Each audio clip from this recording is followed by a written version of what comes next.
갈라디아서 6장 17절 309페이지.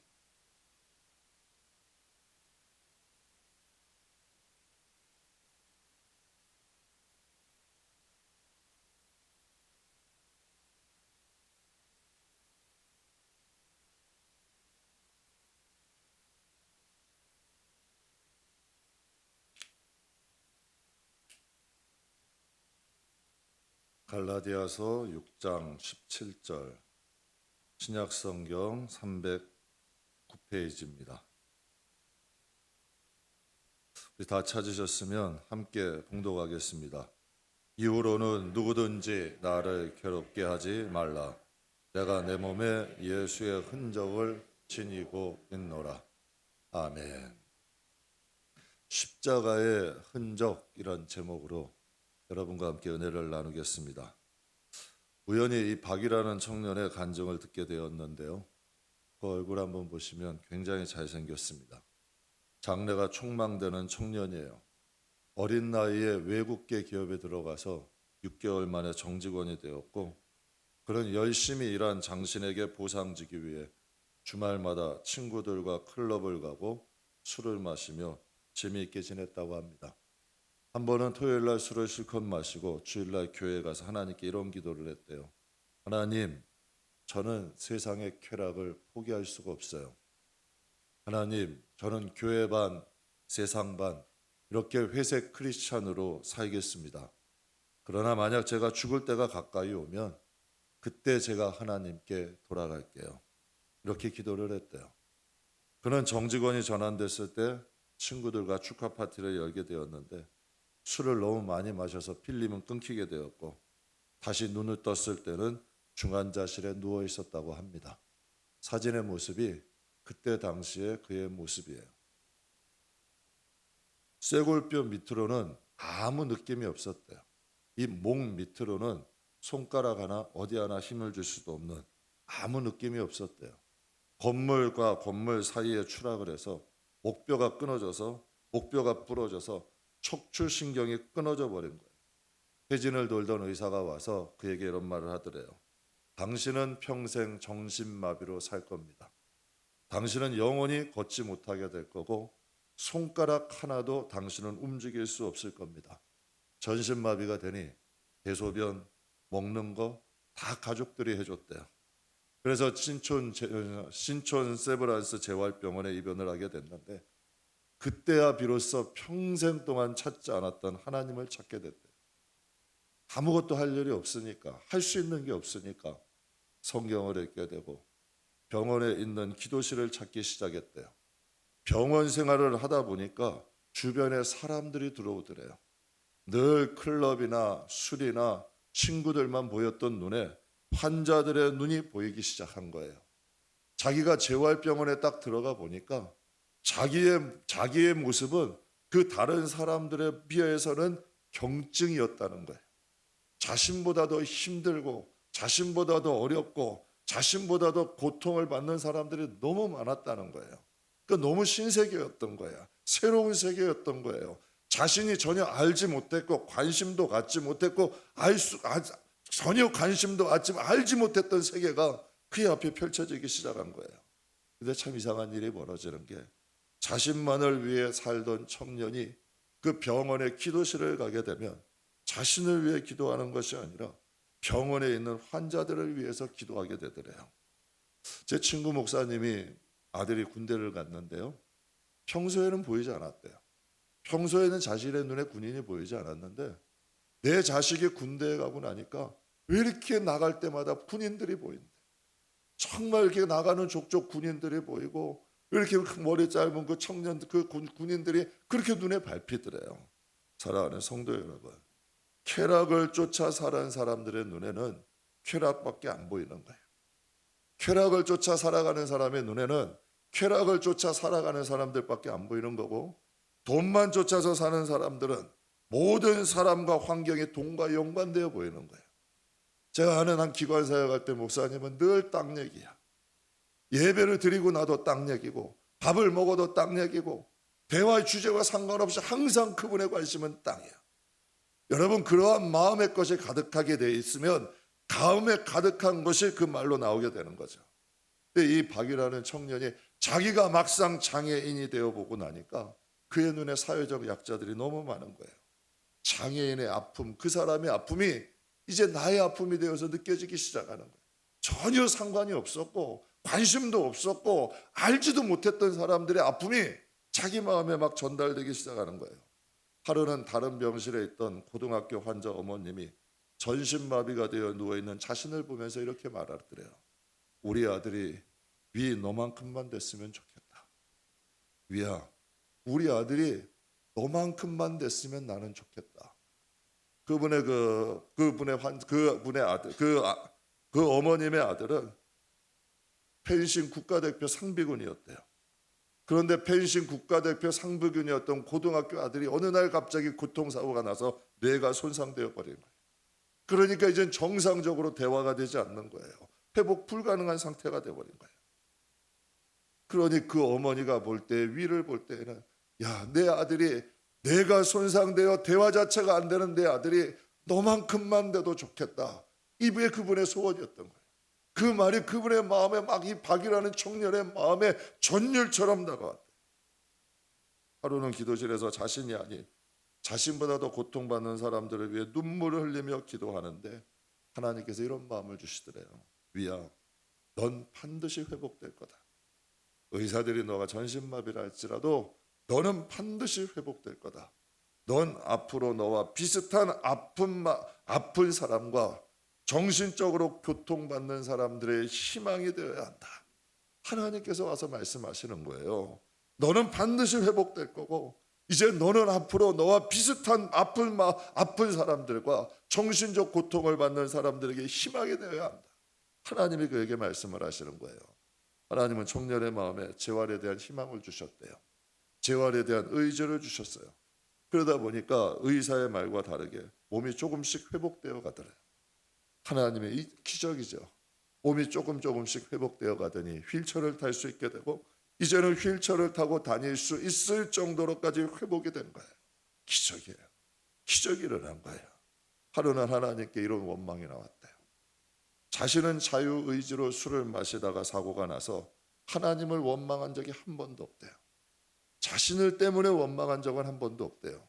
그런데 전신마비를 갖고 살다 보니까 세상에 자기 의지와 상관없이 고통받는 사람들이 너무 많더래요. 그래서 자신이 바라볼 때는 세상이 너무 불공평해 보였다는 거예요. 그래서 하나님께 원망했대요. 하나님은 공평하신 하나님이라고 하시는데 하나님 왜 저들은 도와주지 않으세요? 저들은 왜 날 때부터 저렇게 고통을 받아야 돼요? 왜 저들의 의지와 상관없이 저런 삶을 살아야 돼요? 그들을 왜 중보하는 거예요? 그들이 그 마음에 들어오는 거야. 그에게 이제 다른 세계를 살아가는 거죠. 근데 3일 후에 하나님이 그에게 마음에 응답을 하신 거예요. 하나님이 말씀하시더래요. 위야, 그러면 내가 가서 사랑해 주면 안 되겠냐? 위야, 그럼 내가 가서 그들을 좀 도와주면 안 되겠느냐? 여러분, 누군가는 가야 되잖아요. 누군가는 도움을 줘야 되잖아요. 누군가는 그들에게도 예수님의 사랑을 전해줘야 되잖아요. 근데 주님이 그를 통하여 역사하기 시작하는 거예요. 그는 이렇게 얘기를 해요. 도저히 반문할 수가 없었대. 큰 충격이었다는 거예요. 저는 이것도 은혜라고 생각해요. 주님의 그 마음에 여러분 그들이 보이기 시작한 것도 은혜고 그들을 위해 기도할 수 있는 것도 은혜고 그들을 위해서 하나님 앞에 기도하고 간구하고 그들을 위해서 간구할 수 있다는 것 자체도 하나님의 은혜야. 세상을 살아가다 보면 자기밖에 모르는 사람들이 많아요. 예수를 믿는다 해도 정말 주님의 마음으로 바라보지 못하는 사람들이 너무 많아. 하나님은 그에게 그의 눈을 열어주신 거야. 그의 마음을 할례시켜 주신 거죠. 자신은 자신과 가족, 친구들만 위해서 살았대요. 그런데 이제 그의 눈에 사회적 약자들이 보이고 고통받는 자들을 위해 살고 싶은 마음이 그 마음에 생기게 되었다는 거예요. 세상은 돈이면 모든 것이 다 되는 자본주의이지만 그가 돌아보니까 그들을 위한 사랑은 돈이 없어도 되더래. 돈이 없어도 그들을 사랑할 수 있고 또 몸이 불편해도 얼마든지 사랑할 수 있더래. 비록 자기가 휠체어를 타고 있고 손가락도 마음대로 움직이지 못하지만 자기가 사랑을 주려고 다가가니까 그애들의 마음에 얼마든지 사랑을 줄 수가 있더라는 거예요. 지금은 쾌락과 돈과 성공, 자신만을 위해 살던 청년이 완전히 변해버린 거예요. 지금도 술처를 타고 있어요. 그러나 지금도 사회적 약자들에게 하나님의 사랑을 전하면서 살고 있어요. 제가 이 박이라는 청년의 간증을 들으면서 묵상을 해봤어요. 그는 지금도 온몸에 낙상사고로 인한 수술 자국이 투성이에요. 온몸이 수술 자국이 남아있어요. 아직도 휠체어를 타고 있고 아직도 손가락은 자유롭지 못해요. 만약에 이 청년이 천국에 갔어요. 만약 이 청년이 천국을 갔어, 이제 나이가 들어서, 그러면 사고의 흔적과 휠체어는 어떻게 해석이 돼야 돼? 그 청년의 사고의 흔적과 휠체어는 여러분이 한번 대답해 보세요. 저주예요, 축복이에요? 저주예요, 축복이에요? 축복인 거예요. 그 청년에게는 저주가 아니고 축복인 거예요. 잘생기고 능력 있고 외국계 기업을 다니며 주말마다 클럽을 다니는 회색 크리스찬 아들과 휠체어의 불편한 몸을 이끌고 하나님의 뜻을 사회적 약자들에게 하나님의 뜻과 사랑을 전하는 청년, 여러분은 선택하라면 뭘 선택하겠어요? 저는 못할 것 같아요. 솔직히 저는 못하겠더라고요. 잘생기고 능력 있고 외국 기업에 다닐 때마다 아들 자랑할 수 있을 것 같아요. 그런데 주말마다 클럽 다니는 회색 크리스찬이에요. 그러나 지금은 휠체어를 끌고 다녀. 손가락은 자유롭지 못해. 그런데 사회적 약자들에게 하나님의 사랑을 전하면서 살고 있어. 여러분이라면 두 아들 중 어떤 아들을 선택하겠어요? 솔직히 저는 못하겠더라고요. 그런데 하나님은 하셨어요. 하나님은 청년의 삶을 인도하셨어요. 왜 인도하셨을까? 청년을 사랑하신 거죠. 하나님은 하세요. 왜? 하나님은 말씀하시잖아요. 세상을 이처럼 사랑하사 독생자를 주셨으니. 아무도, 하나님의 사랑은 장난이 아니에요. 하나님의 사랑은 여러분 그런 무슨 동화책이나 나오는 이런 것들이 아니에요. 하나님의 사랑은 진심이야. 우리들이 사망에 가게 된 것도 그것도 실체의 사건이고, 우리가 예수님으로 구원을 받아서 천국에 가게 되는 것도 실체의 사건이야. 하나님이 볼 땐 실체야. 우리가 믿어지건 믿어지지 아니하건 그건 상관없어요. 그 자연이 되어지는 진리라는 거야. 그러니까 하나님이 볼 때는 아들을 주셔서라도 우리를 살리셔야 되는 거지. 하나님은 하시는 거예요.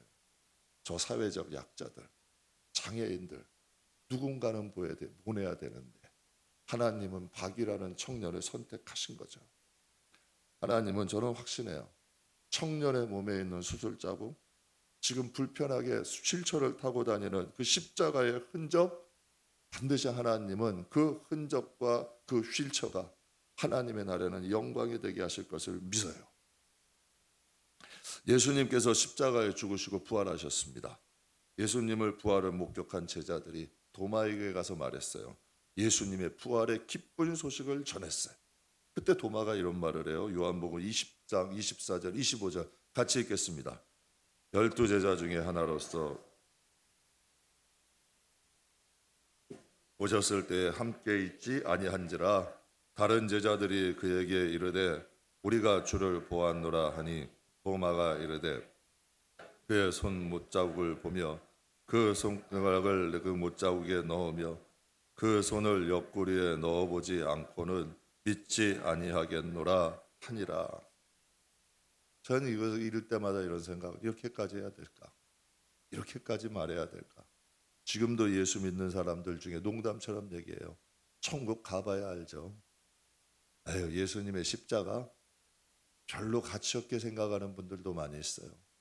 그런데 막상 우리가 주님을 만나보면, 우리가 천국을 가보게 되면 정말 주님이 나 때문에 죽으신 것이 확실하고, 그 손에 못자국이 있고 그 발에도 못자국이, 창의 옆구리에도 창자국이 있는 그 주님을 바라보면 그때도 그렇게 말할 수 있을까?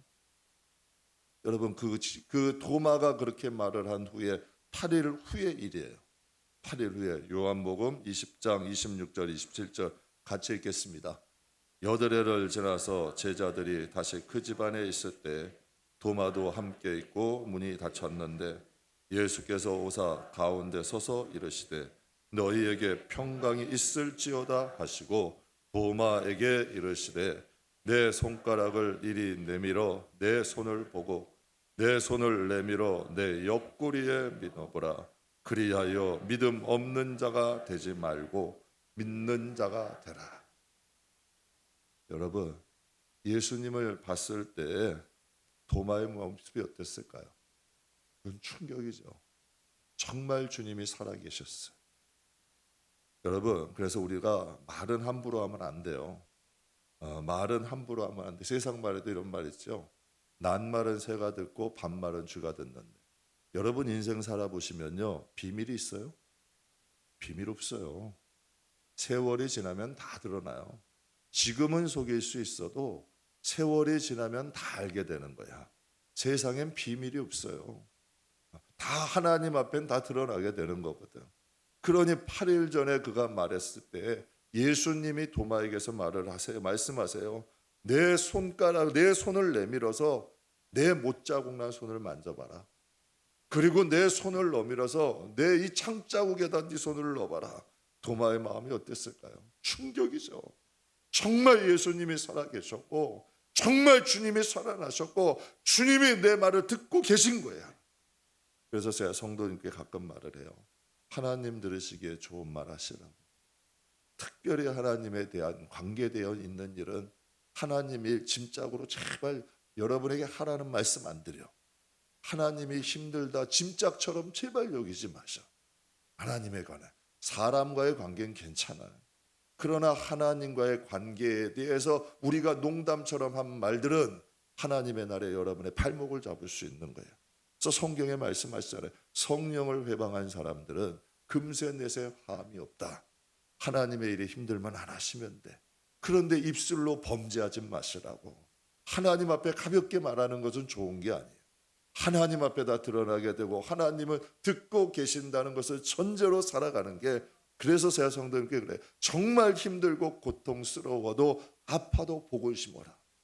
하나님, 내가 지금은 힘들지만 하나님은 나를 축복하실 걸 믿어요. 하나님, 내가 정말 아프고 괴롭고 억울해요. 그러나 하나님, 저도 하나님의 자식이니 하나님이 나를 축복해 주세요. 하나님과 관계되는 것은 복이 되는 말을 해야 돼요. 왜? 하나님은 듣고 계시니까. 그다음에 여기서 예수님은 부활하셨잖아요. 그런데 왜 못자국이 남아있어야 될까요? 하나님이 그런 능력이 없을까요? 부활하셨는데 왜 이 창자국이 남아있어야 되냐는 얘기예요. 그거 다 치료해 주시면 되잖아요. 다 낫게 해주시면 되잖아요. 분명히 닫힌 문도 통과하실 정도로 부활하신 예수님인데 왜 그 상처와 흔적을 남겨놓으셨을까? 이사야는 그 상처와 흔적을 이렇게 말을 합니다. 이사야 53장 5절에 같이 읽겠습니다. 그가 찔림은 우리의 허물 때문이요 그가 상함은 우리의 죄악 때문이라. 그가 징계를 받음으로 우리는 평화를 누리고 그가 채찍에 맞음으로 우리는 나음을 받았도다. 환상이나 꿈이나 입신을 통해서 예수님을 만난 분들이 많이 있습니다. 서점들 가게 되면 환상을 통해서, 꿈을 통해서, 또한 입신을 통해서, 사도 바울도 예수님을 그렇게 만났죠. 그렇게 예수님을 만난 분들이 있는데요, 그들에게는 공통점이 있어요. 무엇이냐면 예수님의 손에는 못자국이 남아있다는 거예요. 예수님의 발에도 못자국이 있다는 거예요. 이게 동일한 일이야. 예수님을 만나본 사람들은 동일하게 얘기를 해요. 아직도 그분의 손자국에 못자국이 있고 그의 발에는 또 못자국이 남아있다는 거예요. 우리가 장차 천국에 가서 예수님을 배울 때에도 예수님의 손에는 못자국이 있을 거예요. 예수님의 발에도 못자국이 있을 거고 예수님의 옆구리에도 창자국이 남아있을 거예요. 왜 하나님은 부활하신 예수님께 이 십자가의 흔적을 왜 남겨두셨을까? 예수님은 도대체 이 십자가의 흔적을 왜 남겨두셨을까요? 실제로 있었던 일인데요, 중국 청두시에 실제로 있었던 일이에요. 젊은 엄마가 어린 아들을 데리고 공원 산책을 나갔어요. 그때 아주 사납고 큰 개가 어린아이에게 달려든 거예요. 엄마는 아들을 지키겠다고 그 큰 개하고 5분 동안 사투를 벌였대. 그래서 사나운 아들을 지켜낸 거예요. 근데 그 아들을 지켜내려고 5분 동안 사투를 벌이면서 19군데를 물렸고 3시간 동안 수술을 받았다. 저게 저 어머니예요. 다리에는 피가 철철 나고 온몸에 만신창이가 된 거예요. 19군데를 물리게 되고 3시간 동안 수술을 했는데 저 어린 아들은 한 군데도 물리질 않았다. 자신이 19군데까지도 물리고, 여러분, 자신이 19군데가 3시간 동안 수술했는데도 어린 아들은 한 군데도 다 물리지 않았다. 제가 우리 교회 식구예요. 크게 아프셔. 많이 아프신데 걱정도 많으실 거예요. 그런데 저에게 와서 아유 목사님 기도해 주세요. 자신을 위해서 기도해 달라는 줄 알았어요. 그랬더니 자식이 어떤 일이 있는데 내 자식이 어떤 부분 좀 목사님 기도해 주세요. 전 충격받았어. 그 아픈 상황, 그 몸이 아프고 불편한 상황 속에서도 자식 생각하시는 거예요. 이게 부모 마음이더라고요. 여러분, 이 젊은 엄마가 개에게 물린 사건은 2015년 8월에 있었던 사건이에요. 어머니의 상처는 아물었겠죠. 아물었을 거예요. 그렇다면 그 상처의 흉터는 남았을까요? 안 남았을까요? 남아있겠죠. 수술한 자국들이 남아있을 거예요. 그 어린 아들은 이제 청년이 됐을 거예요. 그 청년이 어머니의 온몸에 있는 그 흔적들, 흉터들을 보면서 그 아들은 무슨 생각할까요? 어머니의 온몸에 닫혀있는 그 물린 상처, 꼬맨 상처들이, 어머니는, 그 아들이 어머니의 그 상처를 보면서 그 상처가 부끄러울까요? 아니면 그 상처가 자랑스럽고 감사할까? 여러분, 그 아들은 그 어머니의 상처를 보면서 무슨 생각을 할까요? 무슨 생각이 들까요? 엄마가 딸을 지키기 위해 정말 이렇게 처절한 아픔을 겪으셨구나. 엄마가 큰 개와 얼마나 치열한 사투를 벌였는지 그 상처를 통해 알 수 있지 않을까요? 세월은 흘렀지만 그 상처가, 그 흔적이 어머니의 그때의 고통과 아픔을 그 아들에게 느껴지게 하지 않으실까요? 사랑하는 성도 여러분, 십자가를 보면 뭐 느끼세요? 구원의 상징, 나무 십자가? 사실은 저렇게 해놓으면 안 돼요. 십자가는 예수님이 달려 있으셔야 돼. 정말 여러분, 그 수건 한 장도 안 걸치고 그 부끄러운 모습으로, 온몸을 찢겨가진 모습으로 예수님이 가시관 쓰고 지금 십자가에 알려 계셔야 돼. 그걸 봐야 돼요. 십자가는 상징이 아니에요. 남의 일도 아니야. 내 아버지가 나 살리겠다고 십자가 걸리신 거예요. 십자가는 여러분 상징이 아니에요. 십자가는 남의 일이 아니에요. 내 아버지고 날 구하시려고 나 때문에 지신 거지.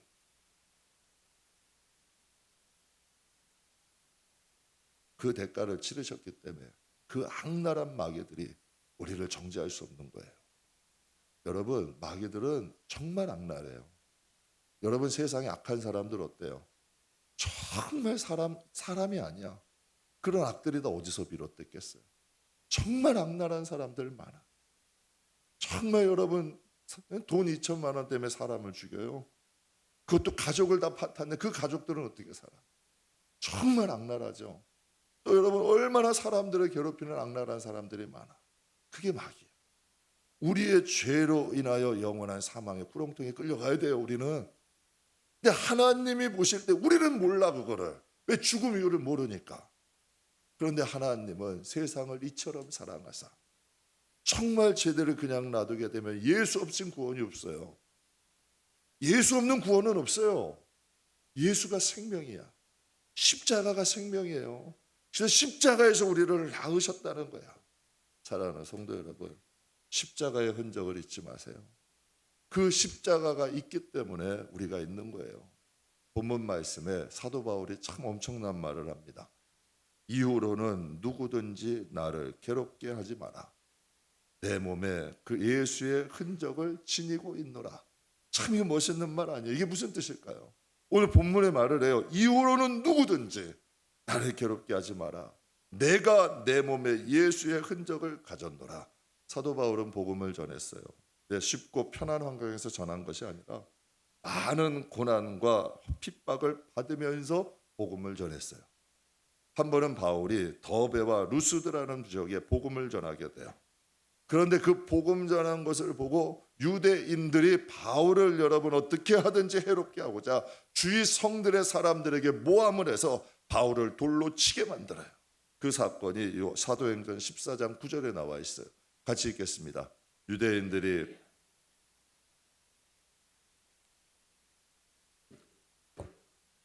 죽은 줄로 알고 시외로 끌어내치니라. 유대인들이 바울을 모함한 거죠. 모함해가지고 그 사람 더베와 루드스스라 사람에 있는 그런 사람들에게 그들 모함해서 바울을 돌로 치게 만든 거예요. 그 모습이 얼마나 처참했으면 바울이 죽은 줄로 알고 성 밖에 끌어내서 내다 버려버린 거예요. 여러분 누가 생각나세요? 예수님 생각나잖아요. 성 안에서 고생 받으시다가 성 밖으로 끌려나셔서 십자가에 못 박이신 예수님. 그러니까 바울도 그 길을 걸어간 거예요. 근데 간신히 목숨을 건진 바울이 그 다음에 무엇을 했을까요? 그 다음에 나오는 게 사도행전 14장 20절에서 22절의 말씀이에요. 같이 한번 읽겠습니다.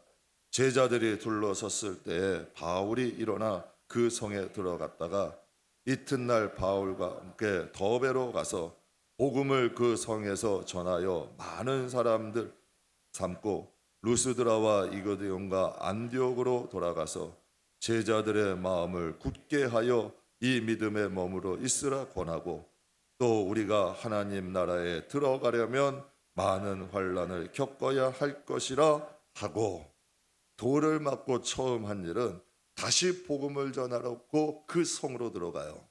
그리고 두려워하고 있는 제자들에게 다시 한번 믿음을 심어주고 그들에게 말해요. 하나님 나라에 들어가려면 많은 어려움을 이겨내야 한다. 여러분 대가 없는 구원이 어디 있나요? 물론 예수님께서 십자가를 지심으로 우리에게 생명을 주셨어요. 그러나 구원을 이루기 위해서는 대가가 지불돼야 돼요. 복음으로 산다는 거, 복음을 전한다는 거, 사람에게 인정받고 사람에게 환영받고 사람에게 대우받고 복음을 전하고 복음 안에서 살아간다. 그런 신앙은 성경에 아무것도 없어요. 그 외에도 바울에게는 수많은 흔적이 있었어요. 수많은 어려움을 겪었는데 고린도후서 11장 23절입니다. 내가 수고를 넘치도록 하고 옥에 갇히기도 더 많이 하고 매도 수없이 맞고 여러 번 죽을 뻔하였으니. 여러분 그렇다면 바울의 몸은 어떨까요? 수고도 넘치도록 하고 옥에 갇히기도 많이 하고 매도 수없이 맞고 여러 번 죽을 뻔했다. 바울의 몸에는 무엇이 있을까요? 채찍 맞은 자국, 매 맞은 자국, 여러 가지 흉터들이 많겠죠. 그런데 바울은 이렇게 고백을 해요. 오늘 본문에 내 몸에 예수의 흔적을 가졌노라. 바울은 이렇게 해석을 해요. 그것을 원망하거나 불평하지 않고 내 몸에 예수의 흔적을 가졌다라고 고백을 합니다. 마태복음, 예수님께서 마태복음에 우리 팔복의 말씀을 주셨어요. 산상수훈 중에 8가지 복의 말씀이다. 이게 복된 말씀을 주셨는데 그 가운데 하나가 마태복음 5장 10절에서 11절 이렇게 말씀하세요. 의를 위하여 박해를 받는 자는 복이 있나니. 여기서 의가 뭘까요? 도덕적, 윤리적 천만에요. 여기서 의는 오직 한 분이야. 하나님이야. 하나님을 위해 예수님 때문에 박해를 받는 자들은 복이 있나니 천국이 그들의 것입니다. 그래서 다음에 말씀은 나를 위하여, 왜 의를 위해서 박해를 받는 자는 복이 있다 그래. 이 의에 대해서 말씀하시는 거예요. 11절에 나로 말미암아 너희를 욕하고 박해하고 거짓으로 너희를 거슬려 모든 악한 말을 할 때에 너희에게 복이 있나니. 여러분 우리 예수 믿다 보면 욕먹기도 하죠. 정말 하나님 뜻대로 살려고 하면 거짓으로 모함 듣기도 하죠. 우리가 하나님 뜻대로 살려고 하면 때로는 박해받기도 하죠. 근데 예수님은 이렇게 말씀하세요. 만약 누군가가 너희에게 그렇게 하면, 너희가 거짓으로 인하여서 모함을 듣기도 하고 정말 하나님의 뜻대로 살고 싶은데 주위에서 너희를 욕하고 정말 복음 안에서 사는데 우리를 박해하는 일이 너희에게 일어난다면 너희가 복이 있으니, 성경 12절 마태복음 5장 12절은 같이 읽겠습니다. 기뻐하고 즐거워하라. 하늘에서 너희의 상이 큼이라. 너희 전에 있던 선지자들도 이같이 박해하였느니라. 여러분, 정말 여러분께 제가 솔직하게 말씀드리고 진심으로 말씀드려요. 천국은 살아있어요. 천국은 실체예요. 예수 제대로 믿으셔야 돼요. 분명히 성경은 말씀하셔. 의를 위해 핍박을 받는 자는, 박해를 받는 자는 복이 있나니 천국이 그들의 것임이래. 환영받기 위해 일하지 마시고, 여러분 뭔가 폼나기 위해 예수 믿는 거 아니에요. 예수를 믿는 건 이 악한 세상 가운데 생명을 살리기 위해서 믿는 거야. 한 영혼을 구원하기를 위해서 믿는 거고, 정말 이 세상 꺼져가는 이 세상에 빛이 되기 위해서 믿는 거야. 여러분이 빛이에요. 여러분이 생명이에요. 우리가 예수를 위해서, 예수님 대신에 우리가 이 세상에서 복음 안에 사는 거고, 복음을 전하면서 사는 거예요. 그래서 주님이 말씀하시는 거예요. 기뻐하고 즐거워해라. 하늘에서 너희의 상이 큼이라. 그렇다면 말씀을 마무리하겠습니다. 예수님의 말씀대로라면 여러분, 바울이 받은 이 고난은 화일까요, 복일까요? 화일까요, 복일까요? 그렇다면 천국은 바울의 것일까요? 바울을 핍박했던 유대인들의 것일까요? 바울의 것이죠. 바울의 거예요. 천국은 바울 같은 사람의 것이고, 바울의 고난은 화가 아니라 복이에요. 우리가 이걸 제대로 여러분 제대로 바라보시고 분별하세요. 교회 안에서 깔깔거리고 히히거리며 사람들에게 상처를 주면서도 뒤에 안에 마음에 아무것도 아파하지 않는 분들, 여러분 이건 무서운 일이야. 그러나 교회 안에서도 정말 남모르게 주를 위해서, 정말 성도를 위해 기도하고, 정말 성도를 위해서 군보기도 하고, 또 그들의 아픔을 마음에 짊어지고 사는 사람들, 그들에게는 하나님이 말씀하시는 거예요. 천국이 그들의 것이다. 이게 진짜 성도야. 진짜 크리스찬이고, 사도 바울이나 많은 선진들과 함께 하나님 나라의 영광과 천국을 유업으로 받게 돼 성도의 모습이에요. 박희 청년은 지금도 휠체어를 타고 장애인, 사회적 약자를 위해 살고 있어요. 바울의 몸에는 예수 그리스도의 복음을 전하기 위해 수많은 상처가 남아 있습니다. 그렇다면 결론으로 여러분께 여쭤볼게요. 여러분의 몸에는, 여러분의 마음에는 십자가의 흔적이 있습니까? 여러분의 몸에는, 여러분의 마음에는 십자가의 흔적이 있나요? 제가 금요일 날도 말씀드렸어요. 우리 교회에서 찬양하러 오셨던 전용대 목사님, 65세가 이제 70 바라보시죠. 평생을 중증 소아마비로 사셨어요. 그리고 지금 또 말년에 암이 걸리셨는데 25번 항암 치료하셔야 된대요. 그런데 또 앨범을 내셨어요. 나 천국에 가리. 그래서 사람들이 물어요. 이제 치료받고 좀 편하게 살지, 왜 이렇게 앨범도 또 내고 이 고생을 사서 하냐고. 그랬더니 그분이 이런 말을 해요. 내가 살아있으면 주의 일을 하는 거고, 제가 죽으면 천국 가는 거죠. 평생을, 그분은 소아마비도 중증이야. 다리도 그것도 등급이 있어요. 정말 평생을 그렇게 살아가셨는데도 이제는 그가 그렇게 얘기를 해요. 인생의 말년에 제가 살아있으면 주의 일을 하고 죽으면 천국 가는 거죠. 여러분, 우리의 마음에는, 우리의 몸에는 십자가의 흔적이 있나요? 우린 정말 십자가를 마음에 품고 있나요? 십자가를 사랑하시나요? 사도 바울은 평생 주를 위해 살았는데 갈라디아서 6장 4절에 말합니다. 같이 읽겠습니다. 내게는 우리 주 예수 그리스도의 십자가 외에 결코 자랑할 것이 없으니. 바울은 평생을 십자가를 자랑하고 살았습니다. 정욕과 탐욕이 가득한 회색 크리스찬이 아니라 십자가의 흔적을 간직한 진짜 크리스찬으로 살아가는 저와 여러분 되기를 주님의 이름으로 축복합니다.